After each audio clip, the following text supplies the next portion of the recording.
Has everybody heard of the story of Prometheus? Yep. Okay. Who has not heard of Prometheus Bound, or who has not read it? No. Okay. All right. Cool.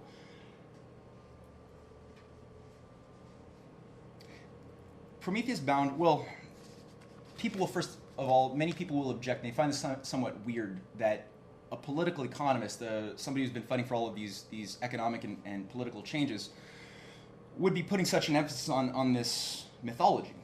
And they say, oh, a response I've gotten a few times, and people have said, oh, but I'm into politics. I'm not into fiction. That's fiction. That's not my interest. I want to know, what do I do? How do I understand what's going on in the world? This is a myth. And LaRouche's point is that, no, this is not a myth, and that you can only understand the dynamics not only of the United States or of Europe or of anybody in the world, including especially Canada, without first going to the lessons that Aeschylus is giving us in this presentation. This was written before Plato, I think about 450 BC. And the story effectively begins with Aeschylus, who's a demigod, who's being locked up, chained up to the side of a mountain by a couple of minions of Zeus. And the reason for his being chained is that he's basically disobeyed God's law, Zeus's law. And Zeus's law was, well, anybody know what Zeus's law was? Olivier? Well, it was to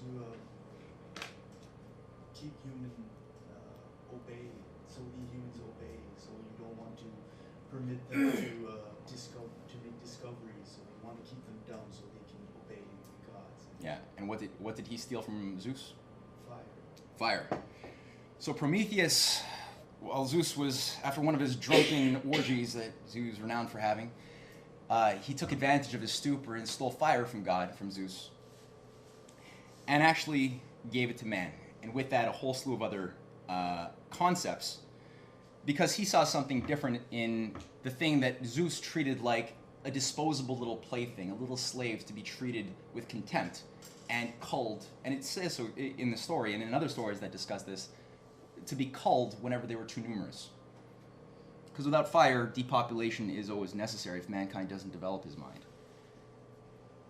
So this is a principle of human history. We're going to take 3 sections of the dialogue. It takes the form of generally a multi-log, which anybody can actually go online and read on their own as a whole thing. You can get it done in an hour and a half, 2 hours. So maybe JP, would you like to speak loud so that the people in Vancouver can hear us?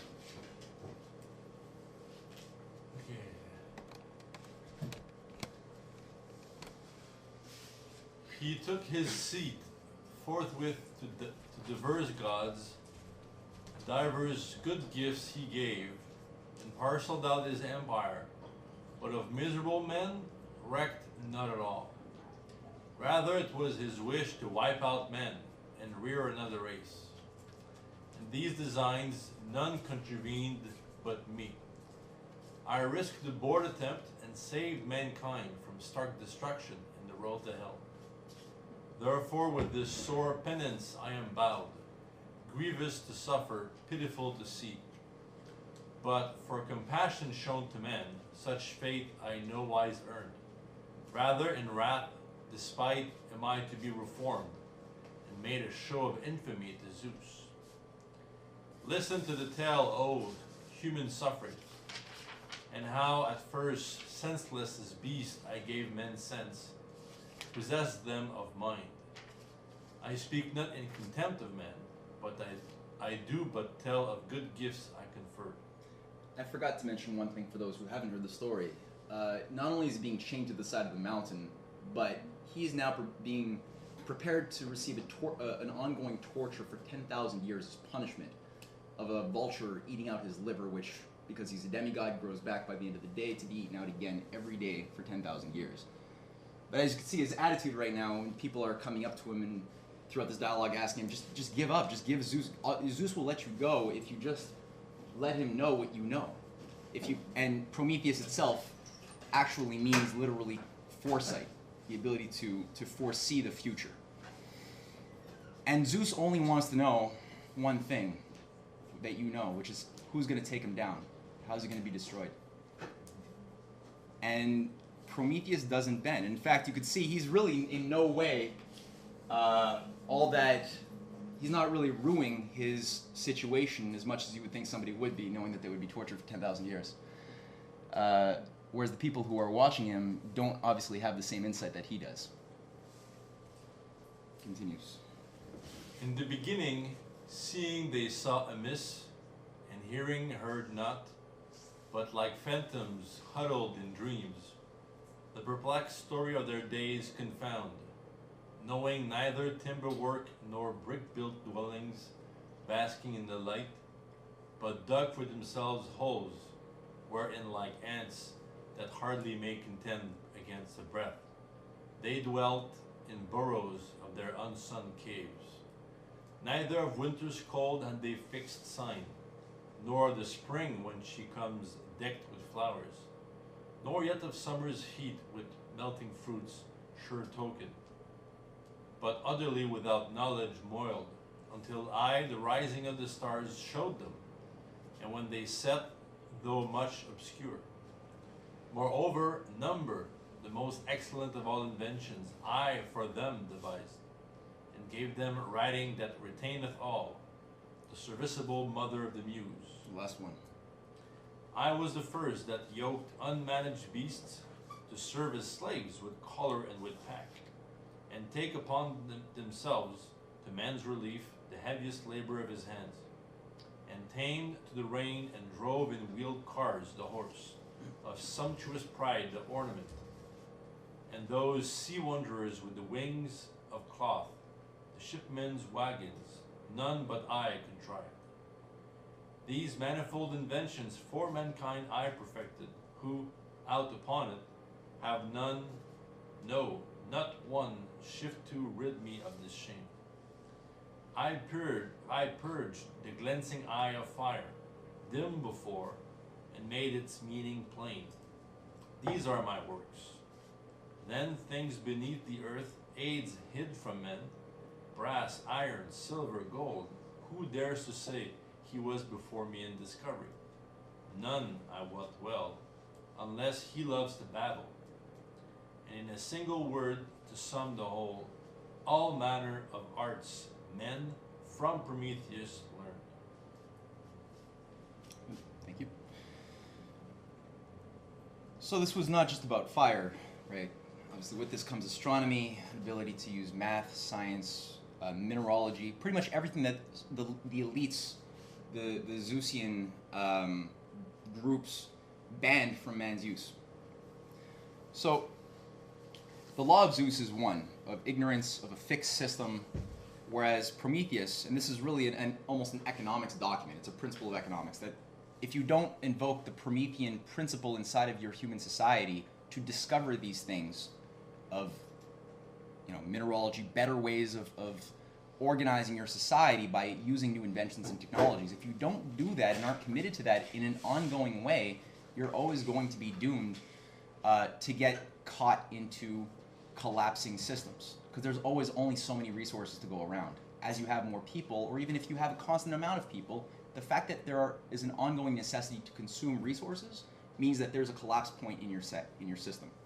The only way to get out of that is to encourage people to start thinking in a creative way and thinking about the future. So if Prometheus is the light bringer, I think one question about Canada is, and this is the job we have to get at in Canada, is in what way has the Promethean principle been expressed? Because we see it in the United States. You could see it more clearly in the United States, and for the historian, especially of Canada, it's treated often as a very dry subject matter of dates, events, plains of Abraham. It's not easy to sort of get your teeth into and get passionate about, right? We never really had, we're actually celebrated for never having had any revolution in Canada. We've always been a conservative, go along to get along with, don't question traditions type of mentality. And that's actually, some people actually celebrate that as being a virtue. Now, I would take question with that, but one of the questions of the firebringer problem, I think, is illustrated very well just by taking a satellite's view at night of North America. Because you're thinking, I'm thinking, when I'm looking at this, how is it the case that with one shared body of land, one practically common people. We all speak English, right? We all derive from Europe, but yet with two different cultural matrices that we've evolved in and do very similar structures of land, how is it that the U.S. is lit from coast to coast, especially on the east, but really all across, with massive development, whereas Canada looks a lot like, I mean, I think, you know, the only other place you see that dark is really like Africa, in terms of the per capita amount of lack of development.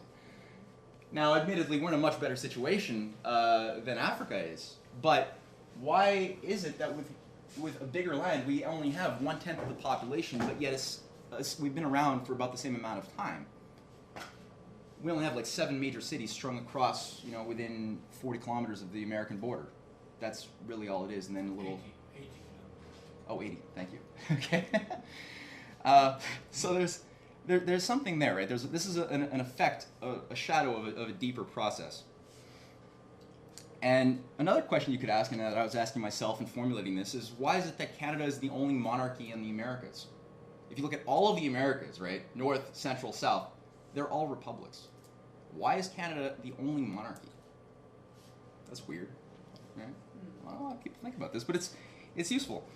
And it ties into the question, well, what does it really mean to be a Canadian, right? What does your average Canadian actually have as a sense of self-identity, as being part, as, you know, we say the words, but is it just, most people just say it as if they're in a beer commercial, you know?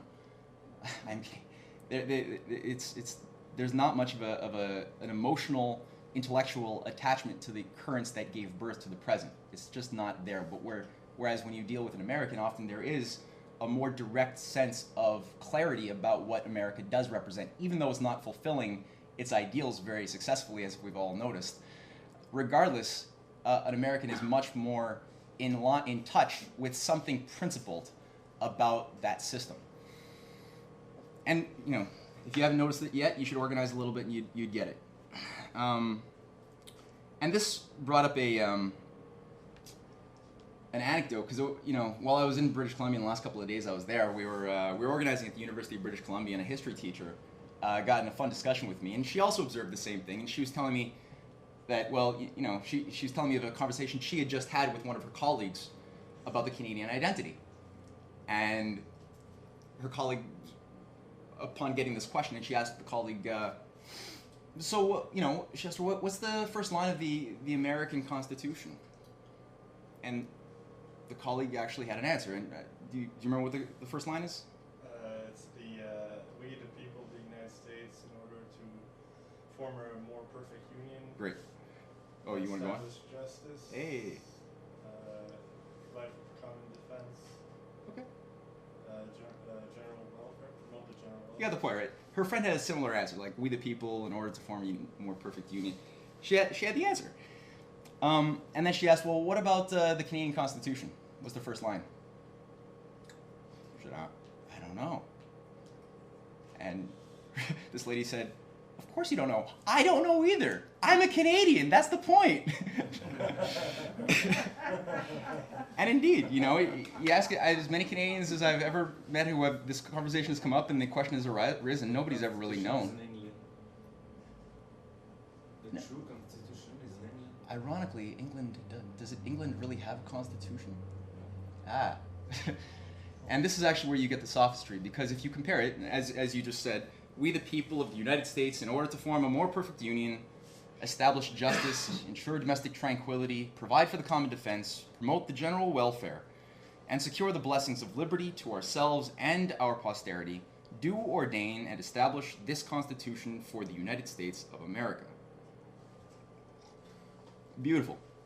I mean, clear, not ambiguous. This is a very, very explicit statement of intention for a nation, right? Which does provide a reference point that's transgenerational for people, if they're thinking, to refer to when they're judging what changes are occurring in their lives, right? Is something going against the general welfare? Is there some law that's being changed that is going to be depriving my society and my posterity, those who come after me, of their liberty? If so, then I should probably do something. And that reference point is really important in a culture, especially, well, anyway. Okay, so the Canadian one. Let's just do a little comparative study here. So these are two, on the first page, I just picked out two of the most brilliant excerpts.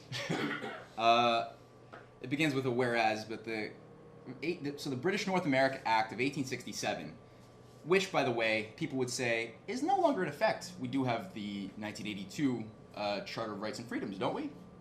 And in fact, that's not true. The Charter of Rights and Freedoms, if you look at the very last article, says that the B&A Act is still in operation and effect. And for anything not addressed in that charter, it takes care of it in the B&A Act. So you read the B&A Act, like, oh, okay, what does that say? Well, it says that the provinces of Canada, Nova Scotia, and New Brunswick have expressed their desire to be federally united into one dominion under the crown of the United Kingdom of Great Britain and Ireland, with a constitution similar in principle to that of the United Kingdom. And that's the point. And whereas such a union would conduce to the welfare of the provinces and promote the interests of the British Empire. Not the general welfare, the British Empire. So you already have a serious, blatant lack of principle, which kind of slaps you, right? And a couple of lines down, it goes on, it's two more articles, where it says that the executive, government, and authority of and over Canada is hereby declared to continue and be vested in the Queen. There shall be a council to aid and advise in the government of Canada, to be styled on the Queen's Privy Council for Canada, and the persons who are to be members of that council shall be from time to time chosen and summoned by the Governor-General and sworn in as Privy Councillors, and members thereof may be from time to time removed by the Governor-General. Now, for anybody who's read the Canadian Patriots that we've been producing for some time, that's inspiring, eh? I'll fight for that one. Lay down my life for that. If you ask where are the military doctrines coming from Canada from, where is the policy top-down coming from Canada historically? And one would be struck when you actually look at what's going on behind the scenes to find that nothing really ever comes from the Parliament, not at least in any serious way since Wilfrid Laurier was ousted. And maybe again it came back here or there in bits and pieces when you had good presidents in the United States. We did have a certain goodness that was activated. But really, the policies are generally coming out of the Privy Council office. Just looking at a roster of this thing, from Prince Philip to Conrad Black to Paul Desmarais, who's now dead, thank God, to John Manley, to you name it, Charles Bronfman, to Harper. I mean, you're dealing with the real power structures. This is the branch that takes orders directly from the City of London, not coincidentally the center of world financial speculation. This is one beast. So we have right now a problem where this was happening in 1867, right? What was this stopping? Well, we actually had, and we're going to get at this a little bit later, but we actually had a chance during the period of Abraham Lincoln's victory over the British-financed Confederacy of the South to create, his allies in Canada were very close to creating a strong and independent Canada free of the British influence. And this is something which I'll get at a little bit later, but we actually were very close with the key leader of this grouping as head of the Canadian government for a period of several months, who was ousted, named Isaac Buchanan. And instead of actually attaining a real national independence, we got this. We got in 1867, because when was the Civil War won, right, by Lincoln? When was it over? 1865, right? So the 1867, this is not a coincidence. Lincoln was killed months after the end of the Civil War. His allies were ousted from the Canadian government, and there was a series of measures that involved culminating with a way to keep America, to keep Canada not only from falling into the hands of joining in as states of America, but also the other danger of having them become an actual country, an actual republic. Now, this has been a problem of Canada bending to the will of Zeus again and again. We had a potential to be Promethean, and we bent to the will of Zeus. And we took the easy road, because we were given a certain amount of local liberties that we didn't have prior to this Constitution. And we said, well, let's just not make any waves. So this has been an ongoing problem. And even if you go back to another singular point, I mean, you could say that the Civil War was sort of the second American Revolution. knowing that the first one was in 1776. And you look at, well, what was going on in 1776 and wonder, well, Canada again, well, it was a very different thing than we know today, right? Canada at that time was really just the province of Quebec. That was Canada. Which, this is the basic map that you were looking at after the 1763 Treaty of Paris, where the French lost, the Spanish lost to Britain, and ceded their territories in the Americas to the British. New France basically became Quebec, given to them by the name was given by the British. Rupert's Land was British East India Company Hudson's Bay territory. That's private land. They used the brainwashed big chunks of the natives to also serve their interest in keeping people from exploring too far down into the continent. And then you had the 13 colonies. The 13 colonies, by the time 1776 was rolling around, had been subjected to a lot of offenses. There was a program to just completely crush them through a variety of means, and we'll go through a couple. With all of the similarities in geography, and again, abused people in Quebec who had been spat on and humiliated, why didn't Quebec join as a 14th colony? There was, after all, if you actually look at what was going on, it wasn't an American Congress that had set itself up to declare independence from the British. It was a Continental Congress. That's the name. It was the Continental Congress. You had a delegation led by Benjamin Franklin up in Quebec several times to organize to get the leadership of Quebec to join and become that 14th colony, to stand together to say, well, look, united we either hang together or we're going to hang separately. So why didn't it happen, right? And this is the thing with history. When you look at, again, the reason why Canadian history sucks so much and it's really bland and boring these days is because people fall into the trap of writing about what happened. For anybody who thinks that that's what history is, you're wrong. It's not dates and events. It's not writing about what happened. It's writing about what didn't happen. But then how would you do that, somebody would ask? If it didn't happen, you can't know it. So this is where you have to actually have a sense of what are the principles guiding the process that are shaping the present with an intention to change it, right? If you don't have that intention personally as a historian to actually intervene into the thing that you're investigating, because you are a part of history, we aren't outside of the universe, we're not outside of mankind. So the subjective quality has got to be taken into account when we're investigating with an honest intention to make the future better.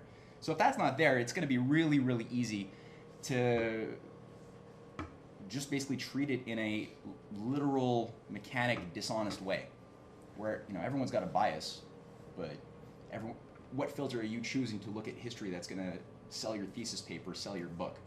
Which way is interesting? Is it true? Who cares? It's interesting. That way of thinking doesn't work.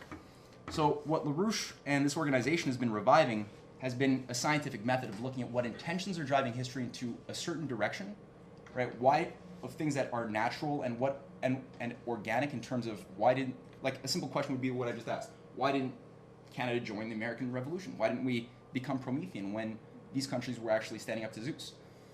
What sabotaged it? I'm planning this as a seed. I'm going to refer back to this, but at first we're going to have to go through some background work before we actually address why this didn't happen. There is an answer, and it will shock you. But we have to address one thing first, because a lot of Canadians would also say, thank God we didn't become part of the Americans. They're imperialists. That's also not true, as you'll get a better sense of if you don't already know that. In fact, it's just the traitors of America who are imperialists. America itself has never been, it's always been anti-imperialist, and has been, in fact, the thing that imperialists have been, it's been the nightmare of real imperialists forever. So, LaRouche has been pointing out that the Declaration of Independence was the culmination of a historical arc that goes back a very long time. And in fact, the British Empire itself was really just the fourth phase of the Roman Imperium. And when you actually look at the inner echelons of some of these families, the Queen's, Prince Philip's family, which they are the same family after all, it is an inbred little hive, these things can go back, and some trace their lineage back to the Senate of Rome. Now, what you have has been a system which collapsed with Rome, but it didn't disappear.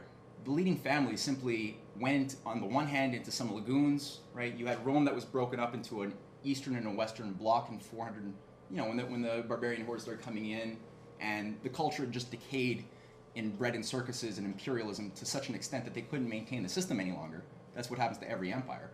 So you have the Western Bloc that sets up. The Eastern one sets up a capital in Constantinople. That becomes effectively the Byzantine Empire. And the Byzantine Empire is pretty much running the show, running the banking system, financing things like the Crusades for several hundred years.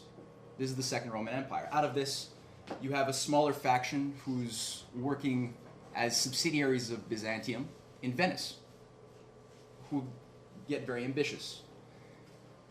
At a certain point, you have Byzantine is taken head on and subverted by Venice. This is after the Crusades have gotten underway, and Venice now becomes the world center. So the center of gravity moves from Constantinople into Venice.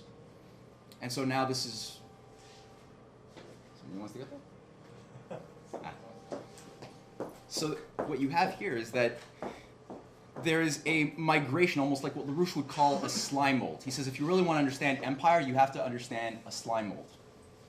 Because it really is not creative. It just sort of migrates, adapts maybe to the environment a bit, but it really doesn't make any qualitative changes. Because if you look at what the empire is doing today and what the empire did in Rome, it's fundamentally the same beast. You're not dealing with different species at all.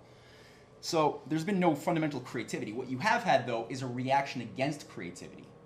Right? Human beings are creative. We're problem solvers. We're Promethean. But the empire doesn't like that, so because they have to change. They have to change their behavior, their way of thinking, to react to maintain their control. So what we've had now has been an evolution, even though people come and die, right? There's been many generations. There's been an evolution of an idea which has increasingly come greater and greater into manifesting here on Earth, from simply being an immaterial concept to being an actual base of government.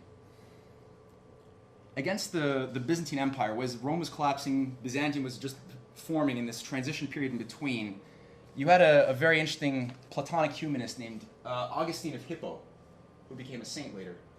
And it is On the Free Choice of the Will. He's from North Africa. And on this free choice of the will, this guy basically takes the lead in representing the Promethean principle as an individual. He says, we're going to take on the entire debauchery of the Roman Empire, its use of Christian forms, but just as a way to costume pagan practices. We're going to take this head on in principle and actually give people a chance to judge for themselves as people, as citizens, what are the laws of the world and what are good laws, what are bad laws. And as a section from his work, and part of this, he writes this to actually give people a sense. He's tackling this paradox of predestination versus freedom, right? If the universe is ordered by law, I'll just stand here for a second so you guys don't read that. If the universe is ordered by law, right, and we're products of the universe, and this is a problem that I'm hoping most of you guys have thought about a little bit. Thank you. Well, I'm covering it for a reason. I don't want you guys to look at it yet. If that's the case, then aren't all of the decisions that I could possibly make already predetermined, just like the orbits of planets around a sun? Or as people probably back then thought, as the sun around the earth, right? Isn't that the case? So how do you reconcile how we could have the existence of freedom in a world of order, in a universe governed by law? What type of law is it if that's true? Because by virtue of us having a rational discussion, it means that there must be some order happening, because you can receive qualities of words that I'm using. I can shape, thoughts in my mind that I can try to communicate and back and forth. So we can, we definitely can't ignore the existence of both, but how do we reconcile them? So now I'll get out. He writes, "It is from this eternal law that men have derived whatever is just and lawful in the temporal law. Eternal law is impressed upon our nature. Thus, when reason or mind or spirit rules over the irrational movements of the soul, then that is in control of man, which ought to be, by virtue of that law which we found to be eternal." What do you guys think of that? Pretty good? Ms. Meza, question? Okay. So this is, he's basically reviving. It's it's not. Speak not loud. obvious what he's saying there. No. It's sort of a teaser Mm-hmm. to get you to think about some sort of paradox Yeah, because in the course of this, and he's writing this as a Platonic dialogue. He's introducing the fact that there are observable two states of existence. You have the changing state of existence, the world of matter that we see around us, which is always becoming. It's never in a fixed state. Things are getting better, getting worse, they're decaying or they're growing, but it's changed. Everything you could see with your senses is changing. But then you got another state, right? You got the state of things that aren't changing.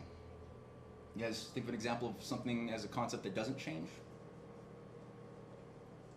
That's not of the state of matter, simply. Hypothesis. Justice. Okay. But your idea of justice can change, right? But you have an idea of justice that you're dealing with. You had a thought? I just like maybe gravity. Well, that could be argued. You can. We don't even know what the gravity is. Yeah, you can argue that.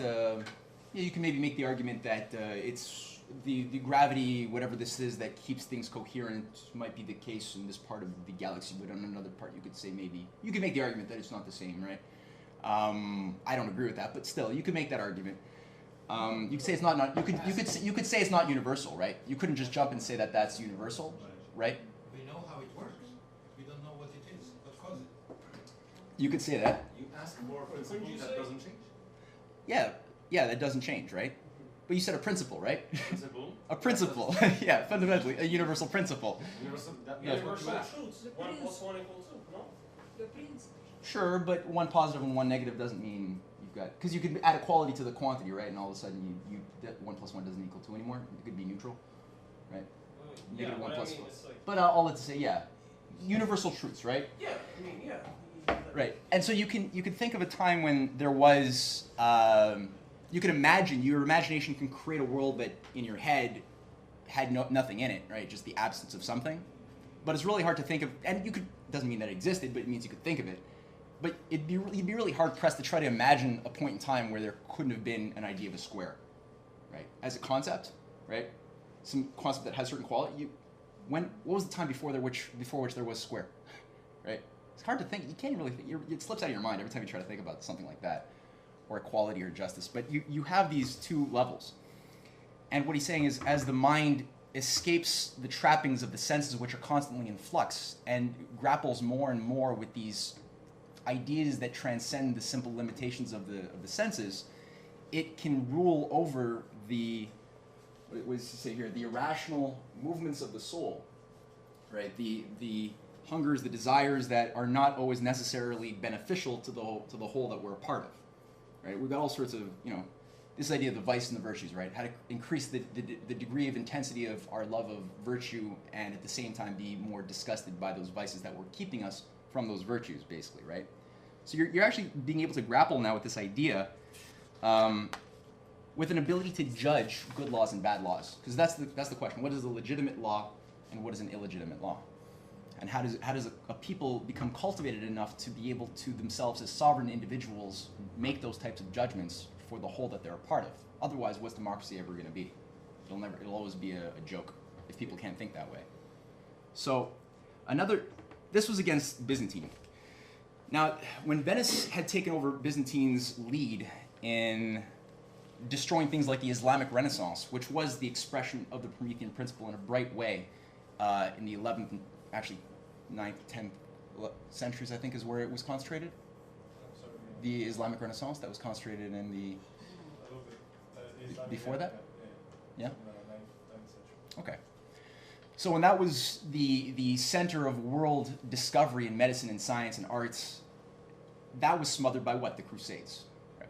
Who was financing that? Byzantine and Venice. When Venice took over, at this point you had the creation of the biggest economic collapse that at that point humanity had ever seen.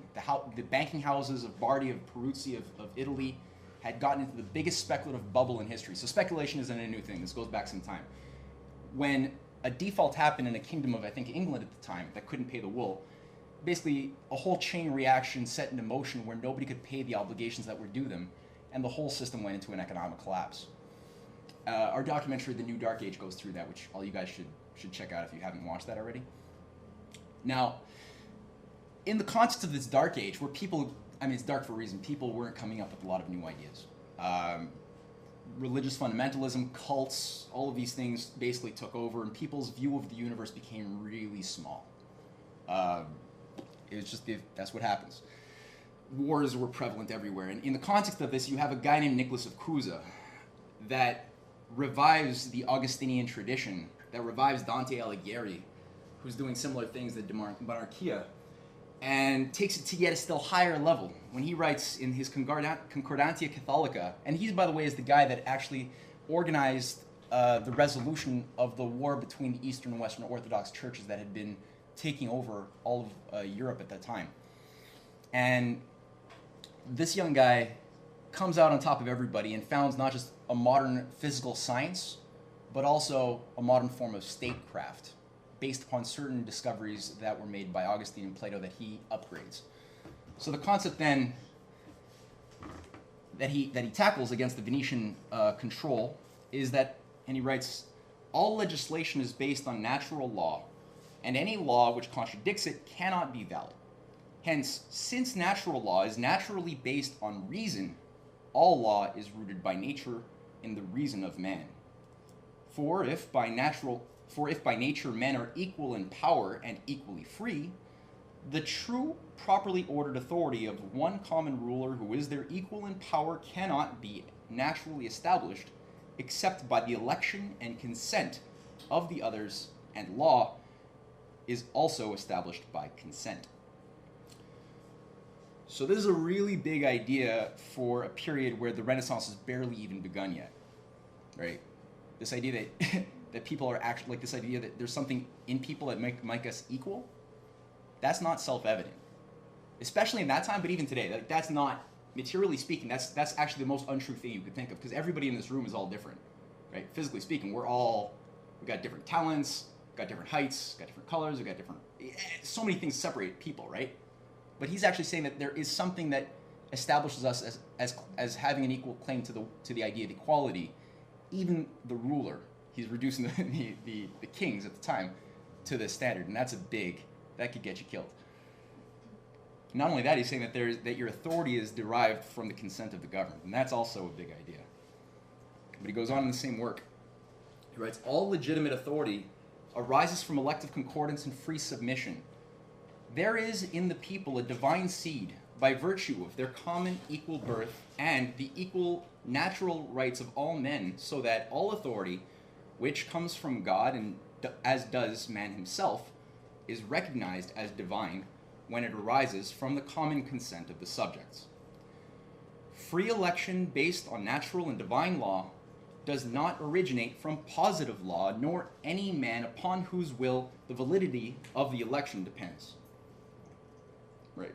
So whereas the Queen, who bestows upon us certain liberties by giving us a constitution, cannot equally take them away, because in the world of British contractual law, there is really just, the law exists by the monarch. The sovereign, there's not a sovereign people, there is a sovereign, right? And the authority for the laws emanates from the will of the sovereign. It's perfectly in chain. But so they're saying here that's not the case. That's positive law. That's different. So again, the distinction's coming back. It is the common opinion of all the experts on the subject that the Roman people can take the power to make laws away from the emperor because he derives his power from the people. When they order something contrary to a divine commandment, it is evident that the command does not share in the divine rulership, and so one should not obey it. No one is obliged to observe an unjust law, and no living person is exempt from a just one. What do you guys, any thoughts?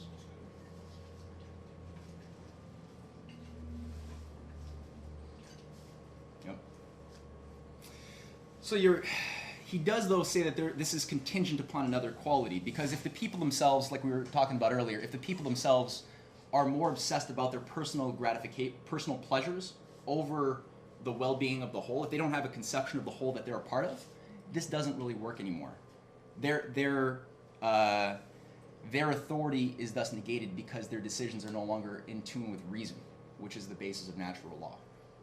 So it's very unreasonable for people to start making broad generalizations based upon something which is their personal bias, right? If they haven't thought about, like for example, I like doing cocaine, so thus everybody should have the freedom to do cocaine. I don't hurt anybody, so thus it should be internationally legal as long as you don't hurt anybody. If you say that, and people do make that argument, but when they're talking about drug legalization, they're talking about weed. They're talking about the whole thing, because the whole thing is controlled by the same banks anyway, and HSBC, J.P. Morgan, and the British. So when they're talking about legalizing one drug, they're talking about fundamentally legalizing all drugs. But when they make that argument, these libertarians or these Milton Friedmanites,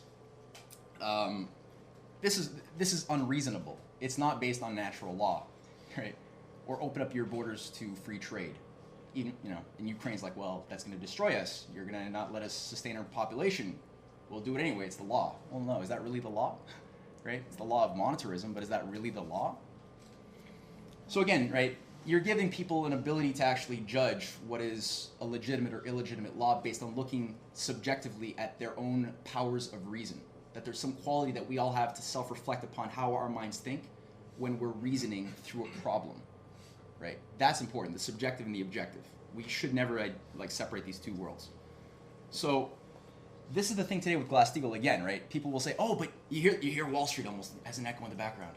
You can't do that. That's against all of the rules of globalization. Glass-Steagall, that's against everything we do. That's against the law. It's like, well, Hitler was obeying the law. He made them. You just legalized stealing and killing. Does that mean you're following the law? So Glass-Steagall is actually an expression of divine natural law from this higher standpoint. You're saying it's illegal to steal and kill, effectively, in the simplest way, right? This is not some regulation. So, Today we are closed. Yeah, that's right.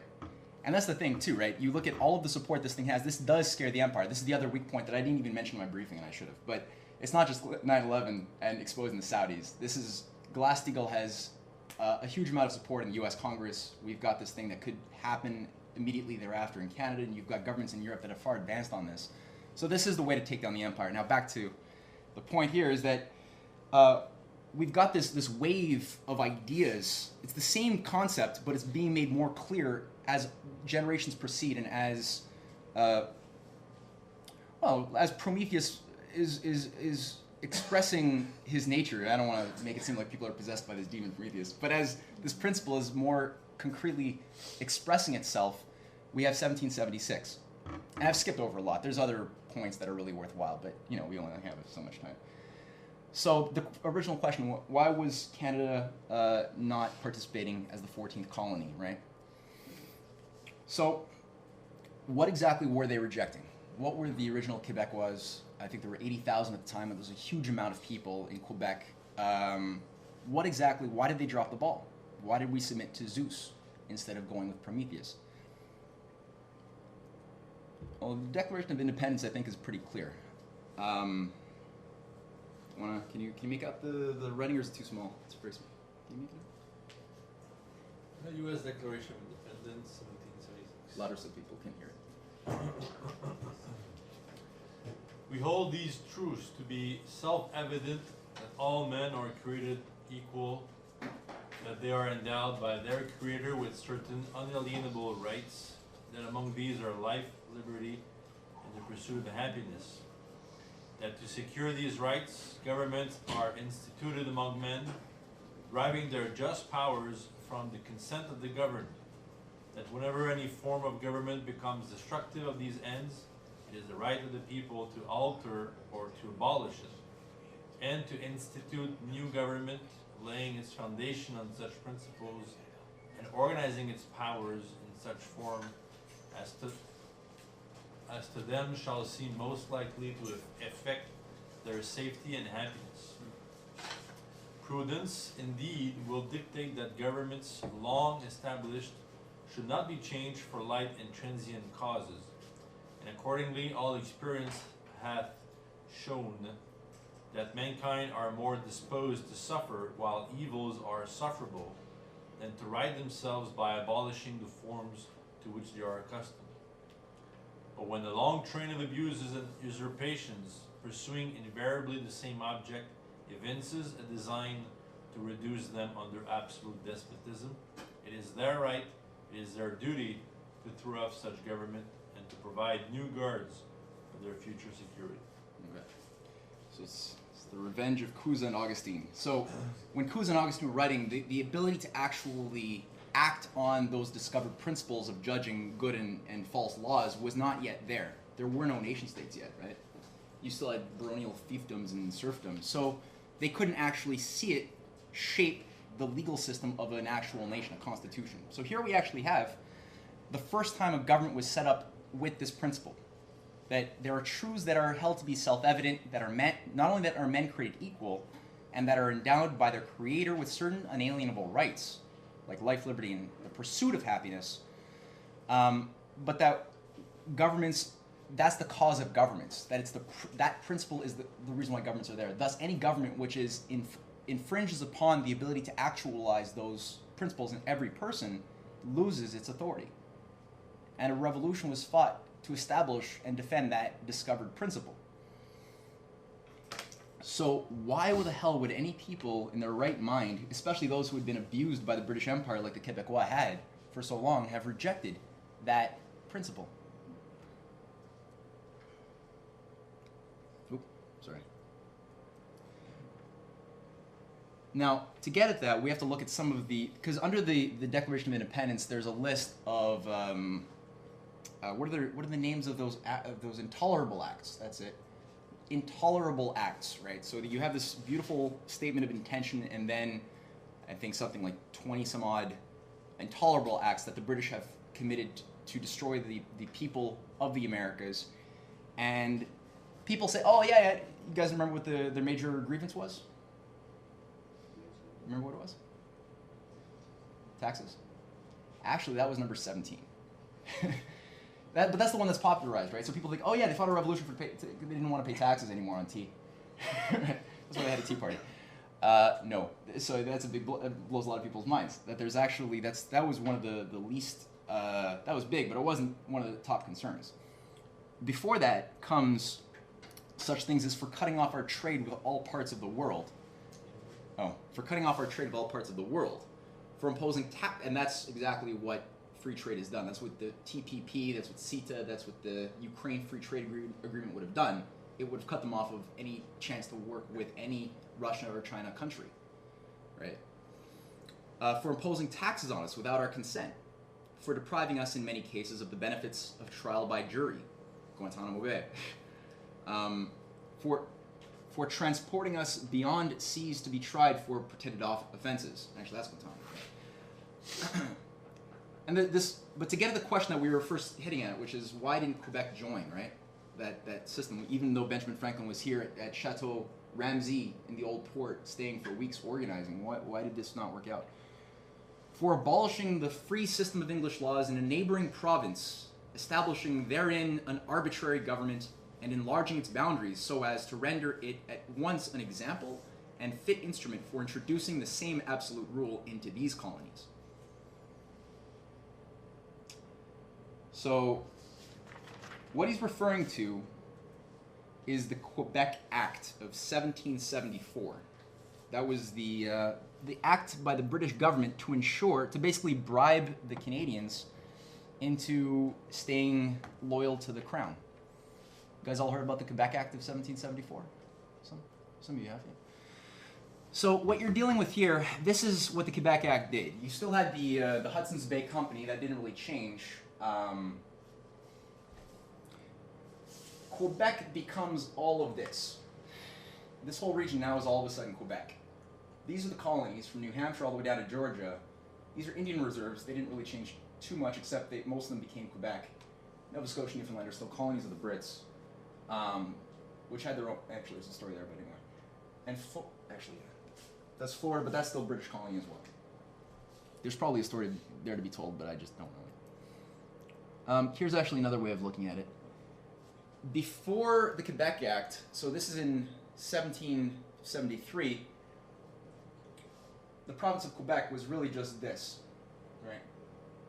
So from the Quebec Act basically establishes a complete encirclement, right? It's right here, this is it actually. So the complete encirclement, and it says that not only will we give you all of these other territories, but what we're also going to do is give you all of these progressive rights to control your own local legislation. You know, local control. You're gonna have religious, different types of religious freedoms that you won't have to. You can just keep your Catholicism. In fact, we're gonna let your seigneurial system come back. We're gonna get rid of what we had in the English legal system. We're gonna allow you to have the seigneurials basically just feudal territories, and we're gonna allow the priests to have complete control of the purse. So we're gonna allow basically for an environment of corruption. But what you're gonna do, you're gonna get all of these things, all of these local control things, as long as you just stay away from Benjamin Franklin. And not only that, if that doesn't work, so that some people still after that still wanted to join the American Revolution. They still read the Declaration and were still inspired. So they said, just in case that doesn't work, they organized to get all of the churches to essentially send you to hell. So you will be excommunicated and burn in fiery brimstone for eternity if you join the American Revolution. So sadly, for the most part, this actually worked. They were not allowed to form their own government. No, they just had local control. They still had to be obedient to the crown. That's it. So Yeah. you're not free. No. Yeah, that's it. Yeah, You're a colony in a game. exactly. Kind of, you know. Yeah. Yeah. Okay. And there's a pretty good letter to the inhabitants of Quebec. Actually, I wrote 1776. It's actually 1775 by the Continental Congress, who makes one last appeal to these people to say, just break with it. And I figure it's worth it, because we are here in Quebec after all, to actually read this a little bit and get a feel for it. Yeah, we can read that. So it's written, these are the rights, and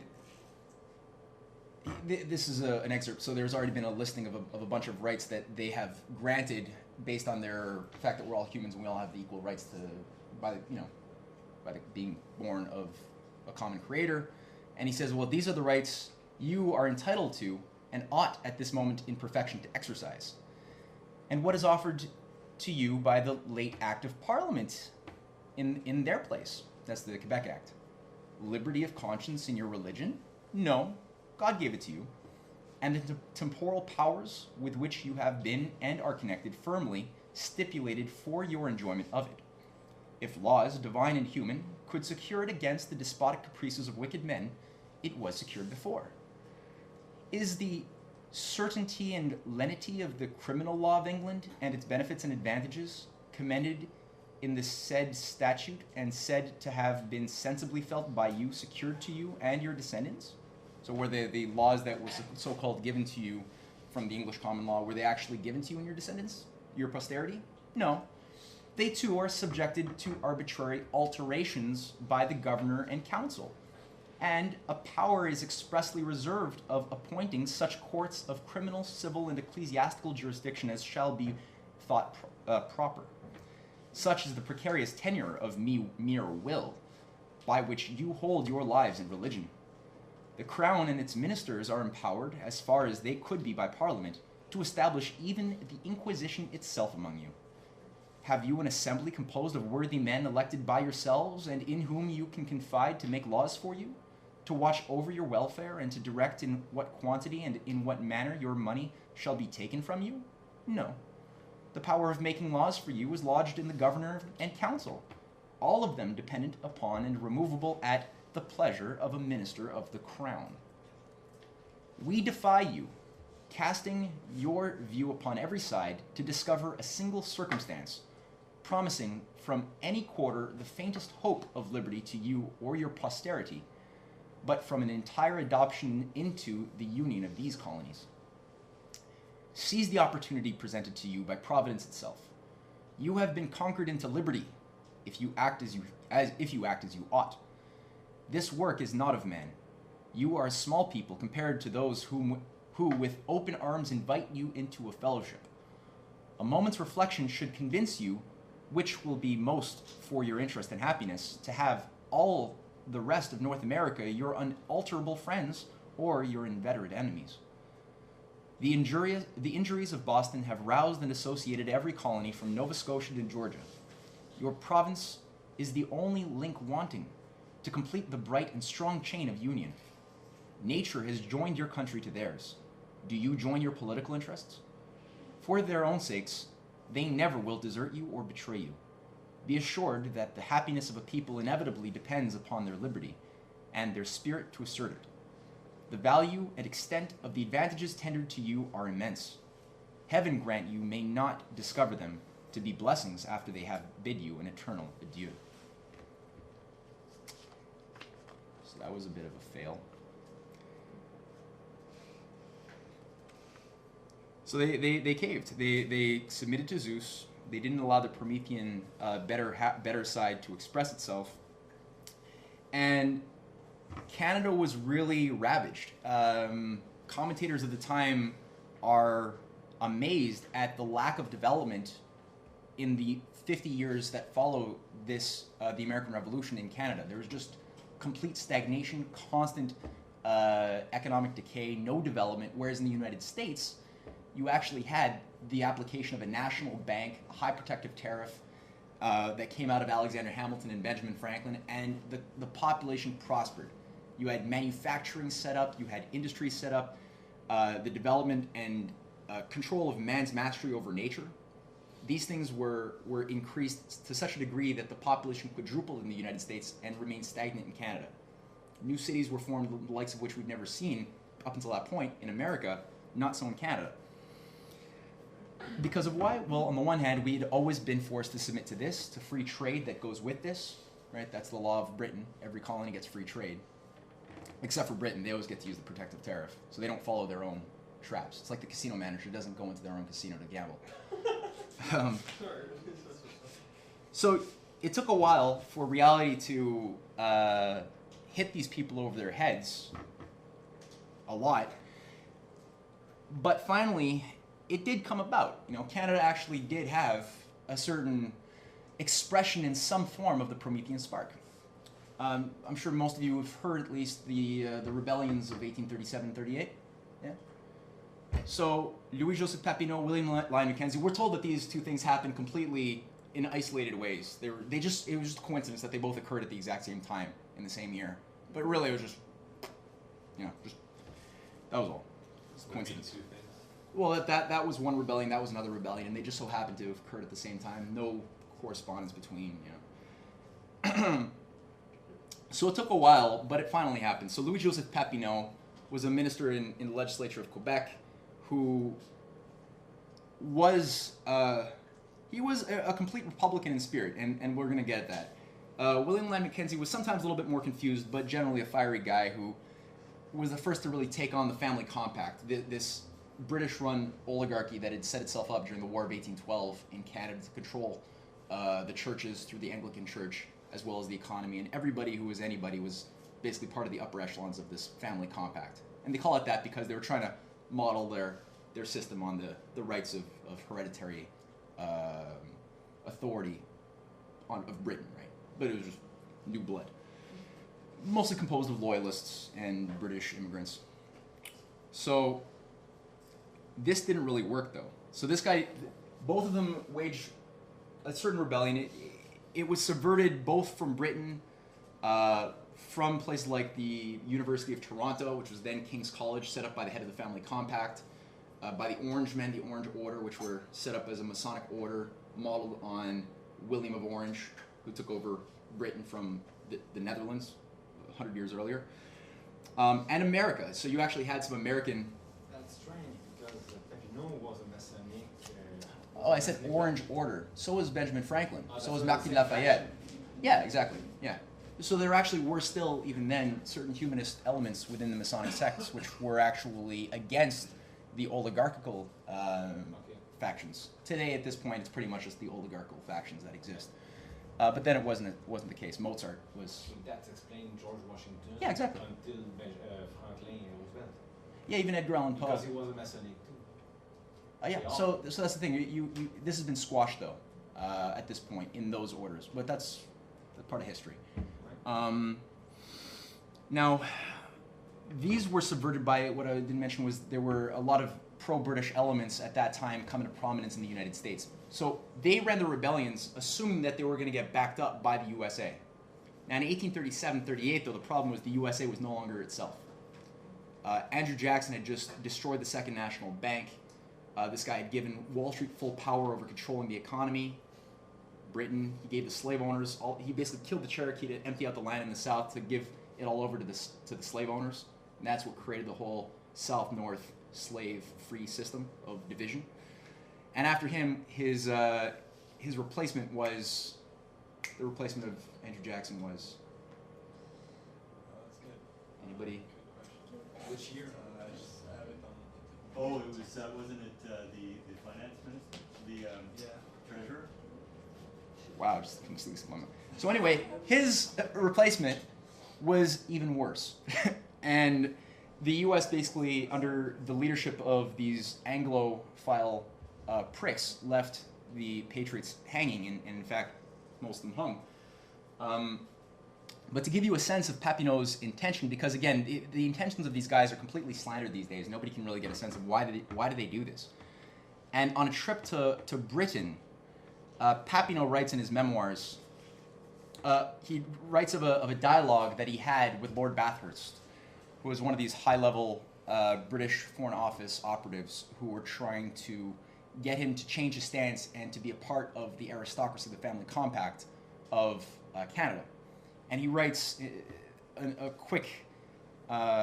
he writes the dialogue in his memoirs. And now, as Lord Bathurst is speaking, Lord Bathurst had begun by saying, this is after they were suppressed as rebellions. It says, as a statesman, I foresee and predict, before the end of this period, great conflicts between the various parts of the American Confederation. England would then be ready to grant the colonies, which would have remained faithful to her, and their independence and institutions better than those which are based on the Federative Pact. Indeed, released from any counterweight, democracy would be impetuous and anarchistic, while it would be the best of all possible governments if it were moderated by a hereditary magistrature, whose perpetuity would be ensured in its glare and its strength by the means of majorates and substitutions. It is clearly understood that the English government would grant these majorates to influential men like you, sir, if they wanted to take part of such a wise arrangement. By giving your support to this plan and by making your compatriots welcome it, you would hasten the era of happiness and power for your country. We would attract in it the rich families of England, which are friends of hereditary institutions, and those rich families of the United States who are disgusted by the weak influence which the democratic ascendancy leaves to them. The date you put is when it was published, or around that time. But that's in 1824. Oh, it was published and then it happened earlier. Ah, okay, good to know. Okay, so it was 1820 something then. Good. So this is before the rebellion. Oh, I'm learning something new.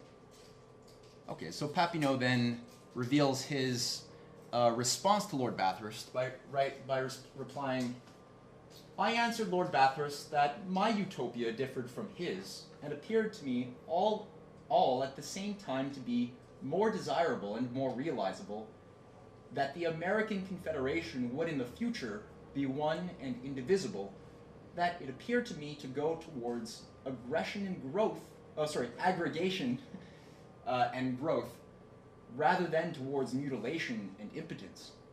That on the day of our independence, the right of common citizenship and free trade between Quebec and New Orleans, Florida, and the Hudson's Bay would ensure Canada an undetermined but long period of peace, conquests on nature, progress in moral, political, and industrial sciences, with individuality for each sovereign state under the protection of the Congress, which could not become tyrant, having neither subjects nor colonies, and having attributions only in questions of peace and war with foreigners and foreign trade. Language isn't too high level, you guys. It's a lot less. The threats in Bathurst's letter, they're like Subverted, yeah. peace and happiness. Yeah, right. It's fun. Mm-hmm. Like veiled threats. Mm-hmm. Yeah. So you have a clear understanding of these two opposing principles of systems, right? Of the British and the American system, and which one he sees is the most reasonable to put his cards behind. But then, and this actually adds to the drama, I guess, now that I know that it was written before the revolution, he actually, it's a gamble, but it's a reasonable one. And the fact that John Quincy Adams had just been jettisoned from the government a little bit before this is a tragedy of history. But regardless, this is an expression of the Promethean principle in some form coming out. What happens as a response to these revolutions, or attempted revolutions? Oops. Well, you have what's known as there's been sort of several successive constitutional sort of reforms in the Canadian history. From 1774 to 1791, there was another sort of legislative maneuver. To 1840. 1840 was called the Union of the Americas, the Union of Upper and Lower Canada. Sorry. This was set up by this guy named Lord Durham. Yeah, thank you. Durham was a guy who was sent in by the British Foreign Office, a friend of Bathurst, and he was sent in to figure out what the hell is going on. Why are you losing control of your colonies? How do we not let this happen again? And so he sets up a royal commission effectively and figures out that, well, he puts a few things together, and he basically says, well, look, we can't get rid of all of the problems. He does make measures to try to destroy the French culture. That's one idea. Another idea, though, is to create this idea of the Upper and Lower Canada unions of the lower and upper parliaments, but with it turns out to be very unequal rights to each. The French really get screwed over there. But more importantly, his sleight of hand is that he says, well, look, this nationalism, this republicanism, we can't just destroy it, but what we can do is rechannel it towards responsible government, right? So instead of actually fighting for an independent Canada, we're going to try to get all of these patriots to fight for begging Britain to just be more responsible with us. And that'll be the clarion call of all patriots. We're going to just move it towards responsible government. And that became repeated and repeated. And a lot of people, including William Lyon Mackenzie, got sucked into this type of sophistry. Now, they couldn't fully stop it, though. Because throughout this period, nonetheless, you did have people like, this is one of the most important representatives of the school of Henry C. Carey, who's Lincoln's advisor, his economic advisor, who fights throughout the Civil War to establish the real American system in America against British free trade. And his whole life is devoted towards not just making America free of British free trade and reestablish the Constitution in that form, and that means national banking, the protective tariff, but more importantly, the idea that money has no value. That what has value is the ability to increase your powers of production through discoveries and inventions. So that's where government is really, that's why you have government. That's the general welfare. If you don't do that, you're not being creative, then the general welfare means nothing. You're always going to get sucked into a closed system where resources will deplete and you're going to go towards a collapse. You'll have to become an empire, effectively. So this was more generally understood. This is somewhat alien for people in our generation because we're just not exposed to these ideas. But this was the topic of debate in the newspapers, in the political structures, and he was the leader of it. And he was the leader of the Henry C. Carey faction in Canada, Isaac Buchanan, who literally, during this course of the Civil War, the British had expended so much of its resources on trying to destroy America while running the opium wars in China and doing all of his other dirty tricks to kill off Indian people. It had spread itself so thin that it was going bankrupt. And it gave a chance for the American system people in Canada to rise to great prominence. So Isaac Buchanan becomes the president of the executive of the Macdonald-Dorion government in 1864 in April. Yeah, in April. And this guy is unleashing the biggest investments into canals, roads, schools, hospitals, you name it, he's doing it. And he's doing it with the help of Americans who are fighting the same battle against Wall Street. And he's got a grouping of people around him who are, they're also investing in things like scientific discoveries, integrating new discoveries as quickly as possible into the production process. Henry C. Carey is known for many things, but I think just to give across from his own writings, just to give you a sense of where he stood on the British and American system, to make it clear where Canada was actually looking towards in this period of the Civil War of America, Henry C. Carey's making the point, in 1856, before the Civil War has begun, but people then know that it was almost inevitable, that two systems are before the world, not just America. One looks to increasing the proportion of persons and of capital engaged in trade and transportation, and therefore to diminishing the proportion engaged in producing commodities with which to trade, with necessarily diminished return to the labor of all. Right? So this means here, British free trade, you're looking at increasing the proportion of persons and capital engaged in trade and transportation. So after something is created, you can trade it, you can move it, but you're making so many people focused on moving and trading the thing that was created that there's less people who are actually creating things. So the rate of people in manufacturing is being depleted and depleted under this policy. As you can see, Wall Street or the financial sector today, or the services sector in Canada, right? If you just look at how many people do we know in Canada are employed in services versus production, it's like 80% services, right? And like 20% are actually less in production, productive things. It was the inverse 50 years ago. So that's British free trade, that's globalization. And that has always been the case, every time it's been applied from the 1500s to the present. Now, and therefore to diminishing the proportion engaged in producing commodities, the creating of new things with which then you can trade, with necessarily diminished return to the labor of all, while the other, the American system, looks to increasing the proportion engaged in the work of production and diminishing that engaged in trade and transportation with increased return to all, giving to the laborer good wages and to the owner of capital good profits. One looks to underworking the Hindu and sinking the rest of the world to his level, the other to raising the standard of man throughout the world to our level.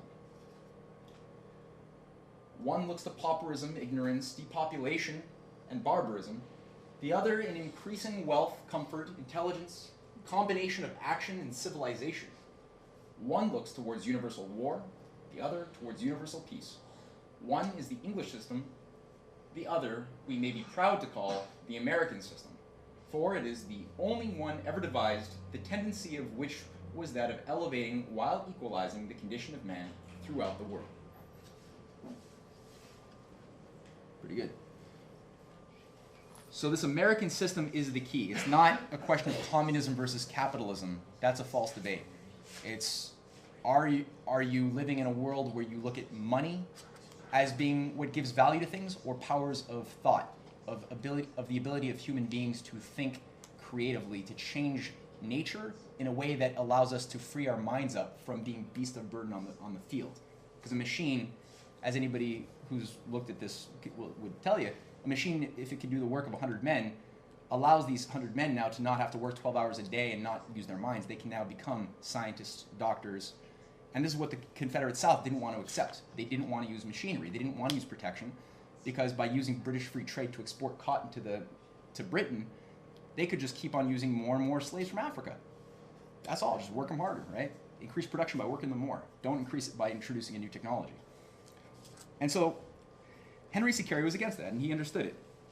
And so did Isaac Buchanan. But the problem was Isaac Buchanan's enemy, this guy George Brown, who ran the Globe, which today is known as the Globe and Mail, he pretty much ran a coup with a grouping of other people who were also enemies of Buchanan, like Sir Wilfrid Laurier.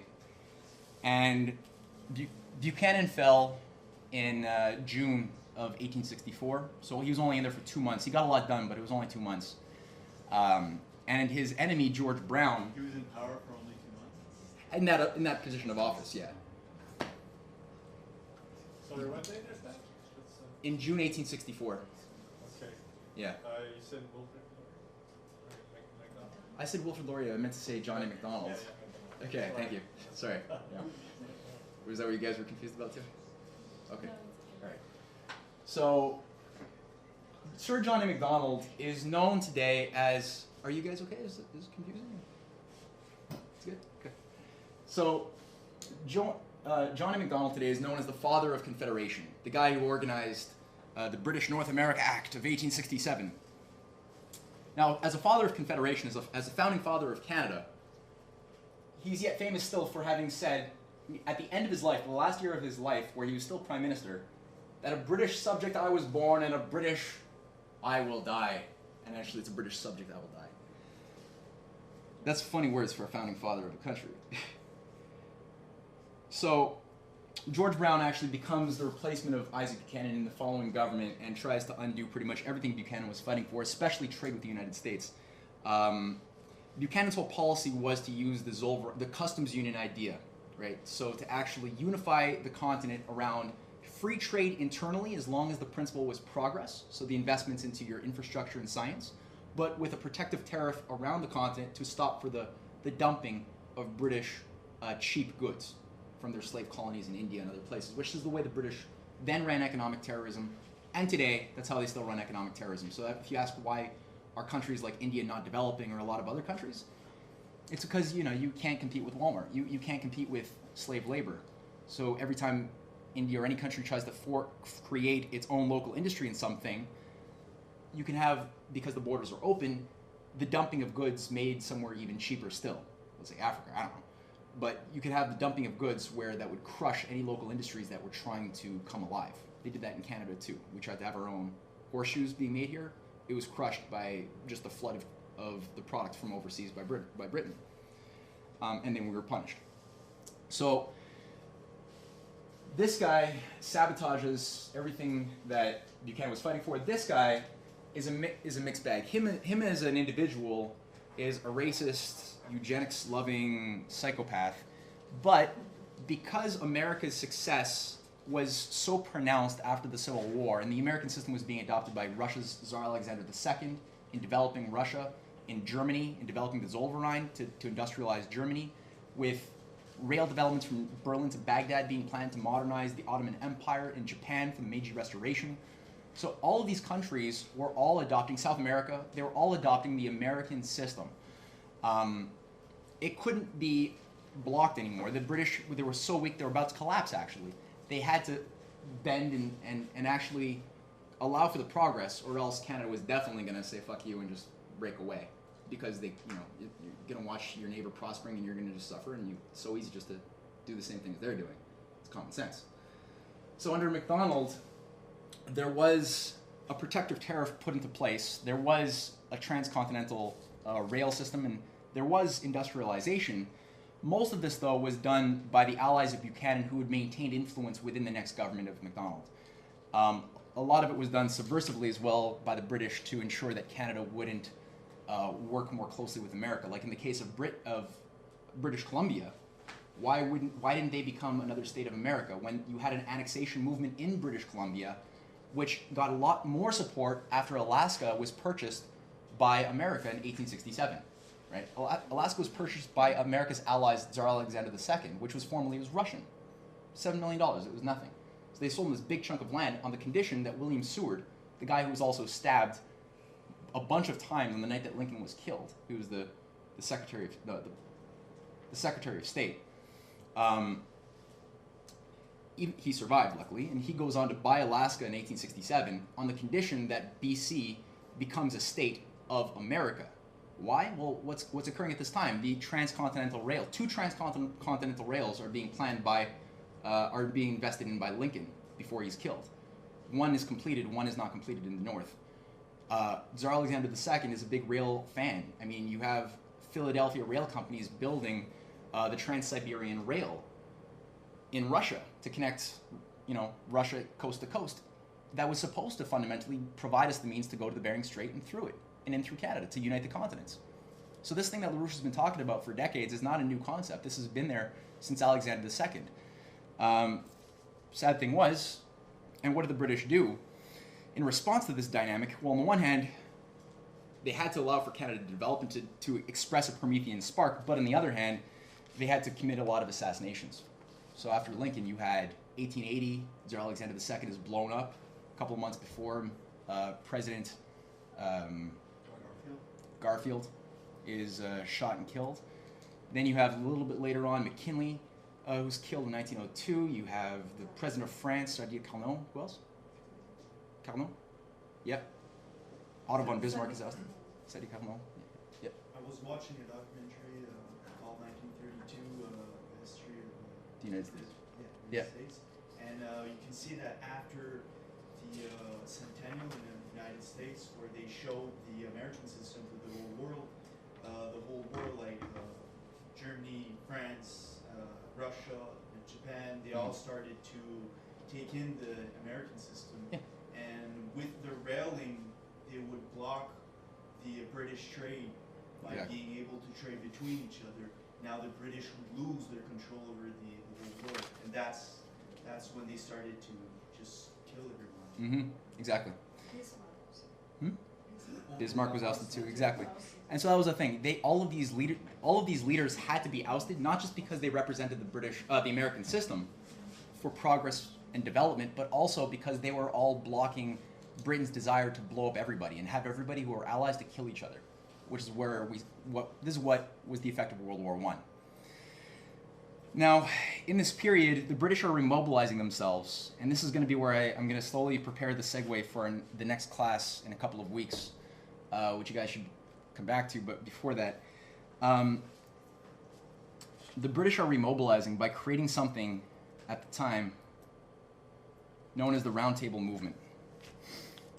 Now, the Round Table Movement is set up by a grouping of people around Nathan Rothschild, and a grouping of people around him, including Thomas Huxley, the whole X-Club that Huxley founds to promote British empiricist science against the real European, or what's called continental science, which was based on Leibniz and Kepler and people who made real discoveries, whereas the British, and that weren't simply using their senses, they were using their minds.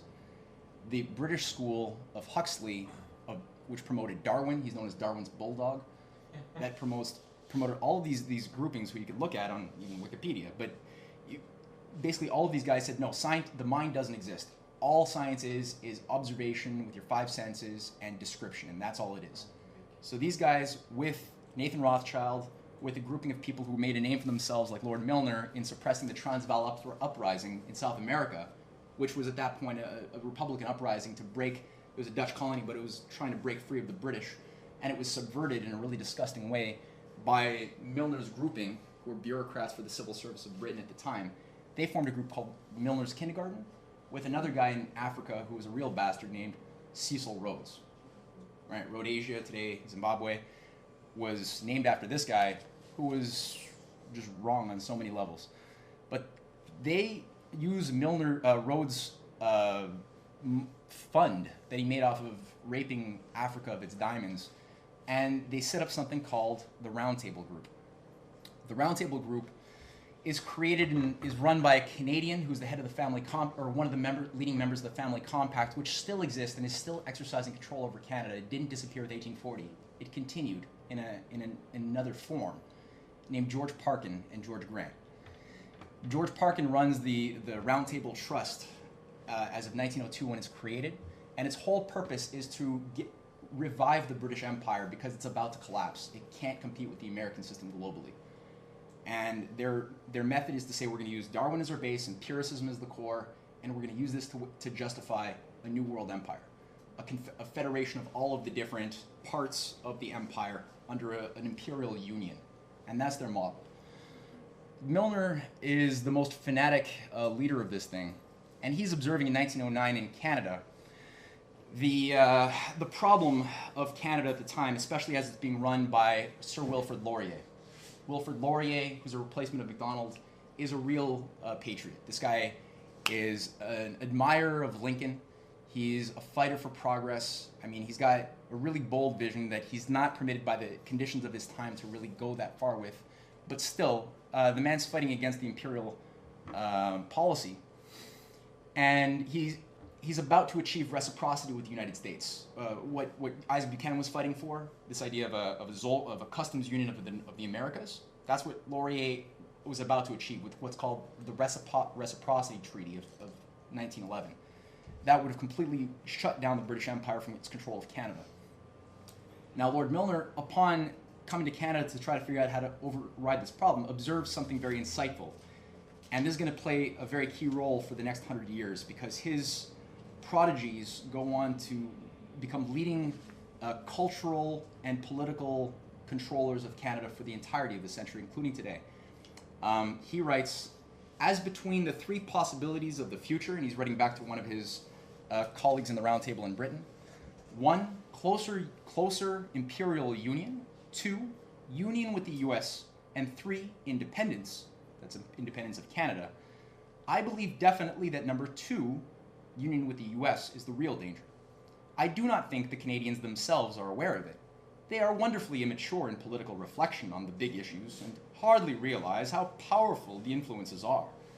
On the other hand, I see little danger to ultimate imperial unity in Canadian nationalism. On the contrary, I think the very same sentiment makes a great many, especially of the younger Canadians, vigorously and even bumptiously assertive of their independence, proud and boastful of the greatness and future of their country and so forth, would lend themselves, tactfully handled, to an enthusiastic acceptance of imperial unity on the basis of partner states. This tendency is, therefore, in my opinion, rather to be encouraged, not only as a safeguard against Americanization, but as actually making, in the long run, for a union of all the Britons. This is in 1909. Now, he's saying here that there is something, right, about a fallacy embedded in Canadian nationalism which doesn't quite understand the bigger historical forces shaping it. And this is, so he identifies negatively a fear, right, that the strategic threat of the empire negatively is that that Canada unite more closely with the Americas, and positively, he says we can use this quality of a fallacious nationalism, one that's not set on firm principles, to allow for a later co-partner state with the imperial system. Now, if you think again today, what's Conrad Black fighting for? What is he representing as a policy for Canada? Lord Conrad Black, that's his entire raison d'être for a Canadian-Britain unity of the Commonwealths to control the world. Because, you know, and his whole point is the U.S. is about to collapse, Europe is gone, we need now a revived Commonwealth. And this is what the Queen has been saying with Copenhagen in 2009. You need a revived Commonwealth to control this one world system. So this guy's, we're going to go into his prodigies and the echoes of his strategizing in a couple of weeks. Wilfrid Laurier is very clear in his autobiography, one of his letters of 1911, as soon as he's ousted from his government, is very clear on this. He writes, Canada, upon having lost his position as Prime Minister, Canada is now governed by a junta sitting at London, known as the Round Table, with ramifications in Toronto, in Winnipeg, in Victoria, with Tories and Grits receiving their ideas from London and insidiously forcing them on their respective parties. Very clear. Now, the Tories and Grits, that's basically the founder today of, the Grits are known as the Liberals. That's the founder of modern liberalism. Tories, that's conservatives. That's the founder of modern conservatism. Both of them are two fallacious extremes of one common imperial policy. It's a false dichotomy. And it always has been. The NDP comes out of a weird Fabian society outgrowth of these things, which then take over the Liberal Party. So what do we got? Under the leadership, when America is itself and is committed to principle and progress, Canada has expressed its Promethean identity in an ever more clear way. We've had examples like John Diefenbaker, who, even though he's a so-called political enemy with C.D. Howe, who was at that time the controller of the Liberal Party, they were both committed to working with John F. Kennedy, with Eisenhower, with Roosevelt, on programs like the Avro Arrow, nuclear power, even exporting our technologies to Africa, to India, to Pakistan, which Canada did in the 1950s under the Colombo Plan. Diefenbaker had a vision with the development of the Canadian Arctic, not the way Harper is saying his Arctic vision is working out to militarize it against the Russians, but rather to create science cities, like in Nunavut. We don't have to have a military base in Nunavut. He actually had a policy for Frobisher Bay, which is the capital of Nunavut, to be a massive domed city with all of the amenities of modern-day Toronto. This is something which would involve working more closely with the Russians on developing your resources and creative potential in science together. You had W.A.C. Bennett was fighting to make headroads on developing basically the biggest hydroelectric projects in the west coast of Canada ever, with the Columbia River Treaty and the Two Rivers Policy, which all were part of a greater design that locked into the North American Water and Power Alliance, which people like John F. Kennedy and his brother Robert F. Kennedy both endorsed. Touching on Quebec, Daniel Johnson Sr., who died in office along with his two predecessors, who all died prematurely in office while premiers of Quebec, was the leader fighting for the development of our hydroelectric power in Quebec. The Manicouagan, all of these things that give us cheap electricity in Quebec came from this guy uniquely. And it was his ability to do this that came from his collaboration with Charles de Gaulle. So what you've got is something which today you can still tap into, and as organizers we have to look for finding better and better ways to both find this Promethean principle inside of ourselves so that we can then better find it in others, in both policymaking circles, mayors, deputies, people on the street, and get everybody to take on this bigger challenge of thinking of themselves in a bigger historical light. Because today, if you look at it, the role we could play doesn't have to be the Trans-Pacific Partnership or CETA. It doesn't have to be militarization of the Arctic.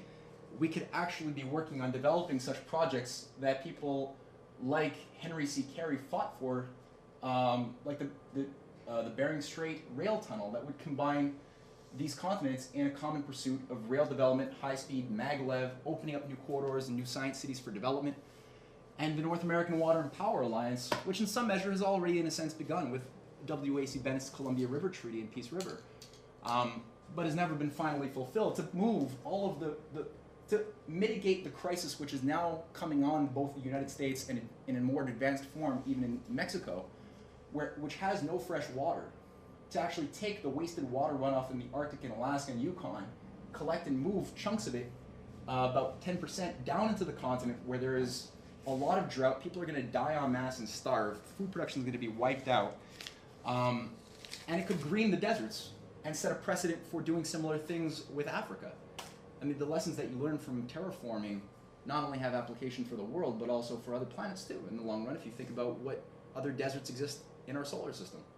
Well, we know there's ice on Mars.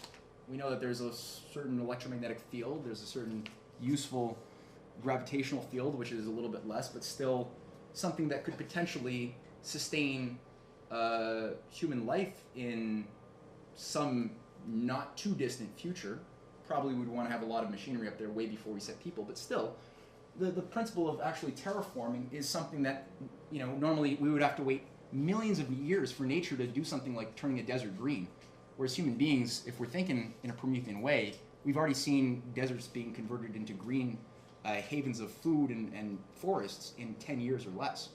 You've got the Imperial Valley of California, which is one of the major food producers of vegetables, right? Which was a complete desert before Roosevelt. So there's examples where the mind of man is actually proven to be, if it's obedient to natural law, an agency of the creativity that we find in the universe, but we can make it move faster and better. And it's more beautiful because it's self-conscious, because we had to actually overcome obstacles that were preventing this from happening inside of ourselves. So there's a free will element too. We can choose not to do that as well. And you know, as we've seen from Canada's experience, that's happened a lot, where people have chosen to take the easy path and have suffered in the long run. So I would just say I would leave it there for some questions, and you know, next, I guess not next week or the week after, but in 3 weeks we should do part 2 of this class.